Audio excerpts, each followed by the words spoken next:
In this video, we are going to study about the quantum numbers. The numbers which occur in the theoretical expression for the value of some quantized property of a subatomic particle, atom or molecule, and they can only have a certain integral or half integral values. ठीक है, इनको हम बोलते हैं quantum numbers. They are classified into 4 major categories. कौन कौन से? Principal quantum number, angular momentum quantum number, magnetic quantum number and spin quantum number.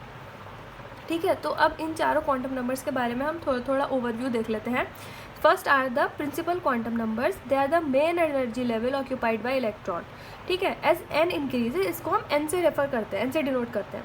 As n increases, as principal quantum number increases, average distance of electron from nucleus increases. ठीक है, जो electron का average distance है from nucleus वो भी increase होगा और इसीलिए जो एनर्जी है वो भी इंक्रीज हो जाएगी. ठीक है, now next we have the angular momentum quantum number. इसको हम आई से रिप्रेजेंट करते हैं. It is shape of an orbital. I is independent to n. जो हमारा आई है, जो एंगुलर मोमेंटम है, वो हमारा डिपेंड करेगा प्रिंसिपल क्वांटम नंबर पर. ठीक है, उसकी वैल्यू होगी फ्रॉम 0 अप टू n-1. मतलब जो n है, मतलब जो हमारा प्रिंसिपल क्वांटम नंबर है उसकी जो वैल्यू आएगी -1, 0 से लेकर उसके बीच में हो सकती है हमारी एंगुलर मोमेंटम क्वांटम नंबर की वैल्यू. नेक्स्ट वी हैव अगर n1 है तो हम ये इसके एग्जांपल है कि हम कैसे फाइंड आउट कर सकते हैं. जो भी उसकी वैल्यू आएगी उसमें से हम 1 माइनस करके we can get the number of angular momentum. Now magnetic quantum number, they orientation around nucleus और ओरिएंटेशन ऑफ ऑर्बिटल ये हमें बताते हैं. They depends on I. ये एंगुलर मोमेंटम क्वांटम नंबर पर डिपेंड करेंगे. ठीक है, तो इसी तरह से हम इसको सीक्वेंस में आप लर्न कर लेना, उसके अकॉर्डिंग हमें पता चल जाएगा कि कैसे, मतलब कौन सा क्वांटम नंबर किस पे डिपेंड करता है और इसी अकॉर्डिंग आप इसको आंसर फ्रेम कर लिख सकते हैं. ठीक है, अगर आई 0 है तो एस टाइप ऑर्बिटल होगा, मतलब 1 ओरिएंटेशन होगी. आई अगर 1 है तो पी टाइप ऑर्बिटल होगा, तो इसकी हमें 3 ओरिएंटेशन मिलेंगी. आई अगर 2 है तो डी टाइप ऑर्बिटल होगा और उसकी हमें 5 ओरिएंटेशन मिलेंगी. और आई अगर 3 है तो एफ टाइप ऑर्बिटल होगा जिसकी हमें 7 ओरिएंटेशन मिलेंगी. ठीक है, ये तो हमें पता ही है एस पी और डी ऑर्बिटल के बारे में. जब हम कॉन्फ़िगरेशन करते हैं तो हमें पता होता है, तो उसी के अकॉर्डिंग ये ओरिएंटेशन है इसकी.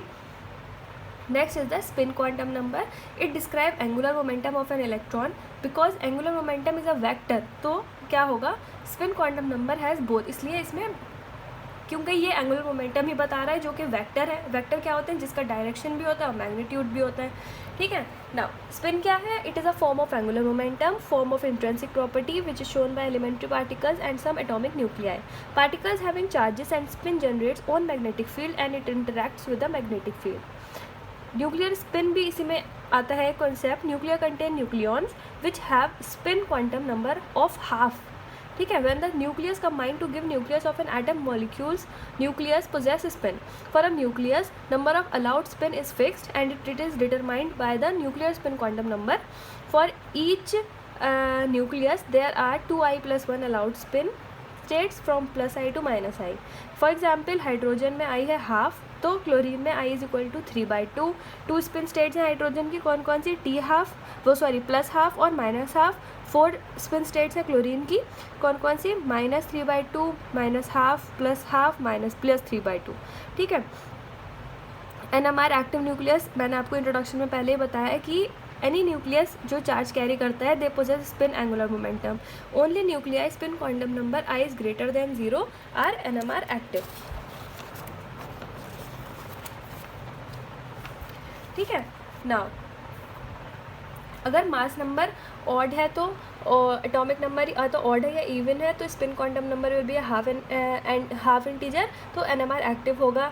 ये इसकी कंडीशंस दी हुई हैं. इवन की क्या कंडीशन है, ऑड की क्या कंडीशन है, और अगर स्पिन क्वांटम नंबर हाफ है, 0 है, इंटीग्रल है कोई, तो हम उसे कैसे उसकी NMR एक्टिविटी को एनालाइज करेंगे. ठीक है,